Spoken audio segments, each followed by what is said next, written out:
নমস্কার, আপনারা দেখছেন রূপম টিভি। মমতা বন্দ্যোপাধ্যায় কপালে গুরুতর চোট পেয়েছেন। কপাল দিয়ে ঝরঝরিয়ে রক্ত ঝরছে। চারখানা সেলাই হয়েছে।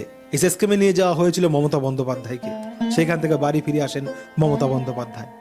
মমতা বন্দ্যোপাধ্যায়ের এই চোট বাড়িতেই হয়তো পড়ে গিয়েছিলেন, কিংবা কোনো কিছুর সঙ্গে ধাক্কা লেগেছে।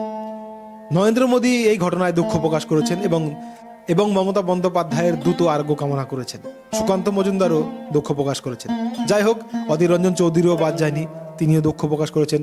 সিবি আনন্দ বোস হাসপাতালে গিয়েছিলেন দেখতে। সব মিলিয়ে একটা দুঃখের পরিবেশ। মমতা বন্দ্যোপাধ্যায় চোট পেয়েছেন। এবার শুধু নয়, এর আগেও নন্দীগ্রামেও তিনি চোট পেয়েছিলেন, স্পেনে গিয়েও চোট পেয়েছিলেন। তো এইভাবে লেগেই রয়েছে, চোট পাচ্ছেন মাঝে মাঝে মমতা বন্দ্যোপাধ্যায়। তো যাই হোক, আমরাও চাইব মমতা বন্দ্যোপাধ্যায় দ্রুত সেরে উঠুক। সবার শেষে আমরা সকলেই মানুষ, তাই দ্রুত আরোগ্য কামনা করছি।